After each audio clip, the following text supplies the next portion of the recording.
আপাতত এই যে বিতর্কের সাথে বিতর্ক আর সমালোচনার সাথে তো পেরে ওঠা মুশকিল। তো আমরা এইটার জন্য আমরা আমাদের ব্যানার নামিয়ে ফেলেছি। আমরা ওখানে আর কোনো রকম কার্যক্রম করতে আমরা ইচ্ছুক নই। তাহলে আপনাদের আমাদের হয়তো উদ্দেশ্য সৎ ছিল, কিন্তু আমাদের হয়তো কিছু কার্যক্রম ভুল ছিল, এটা আমি বিশ্বাস করি, এটা আমি দায় স্বীকার করছি। না, আমরা আসলে আমরা অস্থায়ীভাবে এটা মানে ব্যবহার করতে চাইছিলাম, যে এটা আমরা যুব সমাজকে একটা উন্মুক্ত জিমনেশিয়াম দেওয়ার চিন্তা করছিলাম। আমরা আমাদের জেলা প্রশাসকের দৃষ্টি আকর্ষণ করতে চাই, আমাদের ঠাকুরগাঁয়ের যুব সমাজরা যে মাদকাসক্তের মধ্যে লেলিয়ে যাচ্ছে, তাদেরকে ওখান থেকে ফিরিয়ে আনার জন্য অবশ্যই ঠাকুরগাঁয়ে একটি স্থায়ীভাবে জিমের দরকার। একটি যুব সমাজকে, ঠাকুরগাঁয়ের যুব সমাজকে যদি আমরা ভালো কাজের দিকে যদি উদ্বুদ্ধ করতে পারি, তাহলে এই যুব সমাজ আমাদের সমাজে কাজে লাগবে। আমাদের উদ্দেশ্য এটাই ছিল যে আমরা একটা জিমনেশিয়াম এখানে যুবকদেরকে উপহার দিব, ঠিক আছে। আমাদের উদ্দেশ্য কোনো দখলদারি নয়। জুলাই যোদ্ধারা দখল করে না, জুলাই যোদ্ধারা নিবেদিত প্রাণ, জুলাই যোদ্ধারা সামাজিক দায়বদ্ধতা থেকেই আমরা আপনাদের পাশে দাঁড়িয়েছি। আমি নিজেও এখনো আমার শরীরে 70টা প্লেট এখনো আছে, এখনো 70টা প্লেট নিয়ে আমি আপনাদের সাথে কথা বলছি।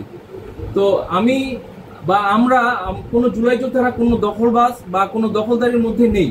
আমরা স্বচ্ছভাবে এই জাতিকে আর সমাজের মধ্যে আমরা মাথা উঁচু করেই আমরা আছি এবং থাকবো আগামীতে ইনশাল্লাহ।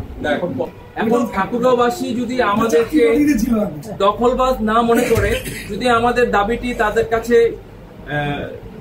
যৌক্তিক মনে হয়, ঠিক আছে, তাহলে আমরা অবশ্যই এই ফ্যাসিস্ট আওয়ামী লীগের যে কার্যালয়টি, এটির লিজ বাদ দেওয়ার যে প্রক্রিয়াটা আছে, এটা আমরা জেলা প্রশাসকের কাছে দিব। এবং আমরা যদি ঠাকুরগাঁওবাসী সম্মতি দেয়, তাহলে আমরা এটি লিজ নেওয়ার জন্য আমরা আবেদন করতে সম্মতি জানাবো, যদি ঠাকুরগাঁওবাসী আমাদের সাপোর্ট দেয়। সেই ক্ষেত্রে এর দায় আমি বহন করছি, এটা দায়ভার সম্পূর্ণ আমার কোনো জুলাই যোদ্ধা ভাইদের কোনো দায়ভার নেই। সম্পূর্ণ আমি দায়ভার স্বীকার করছি, এটা সম্পূর্ণ দায়ভার আমার।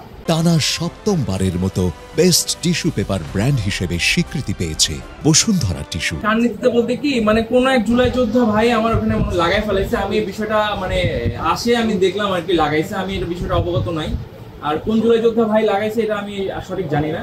তো লাগানোর পরে দেখতেছি যে লিয়া করে ফেলাইছে, তখন আর কি আমাকে দেখতেছি যে এটা পরিষ্কার করতেছে। তো আমি আপনাদের সামনে যতটুকু সম্ভব আমার মতো করে আমি আপনাদের সামনে উপস্থাপন করছি। তবে আমি বিন্দুমাত্র বলিনি এটা আমরা দখল করছি। দখল করার কোনো প্রশ্নই আসে না, এটি দখল করার মতো কোনো অবস্থা নেই। দখল করতে আমরা জুলাই যোদ্ধার কোনো সময় দখল আমাদের গ্রুপে বিষয়টি মনে করেন যে জানানো হয়েছিল। তো মোটামুটি গ্রুপ আছে আমাদের, জুলাই যোদ্ধাদের হোয়াটসঅ্যাপ 24শে জুলাই যোদ্ধা আর কি। এটার অ্যাডমিন আমার ছোট ভাই দুটো আছে। হ্যাঁ,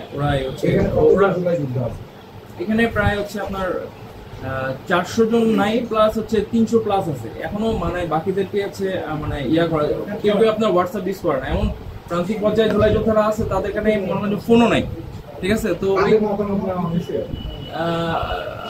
যেটা সত্যি কথা বলতে একদম 100% সবার মতামত নেওয়া হয় নাই। তবে যেই যোদ্ধারা আমাদের গ্রুপে ছিল, সবাই মোটামুটি সম্মতি জানাইছিল যে আমরা অস্থায়ীভাবে যদি আমরা এটা করতে পারি, বা আমরা জেলা প্রশাসককে যদি এটা লিজ নেওয়ার জন্য আমরা করতে পারি, তো এটার জন্য আমরা কার্যক্রম পরিচালনা করব।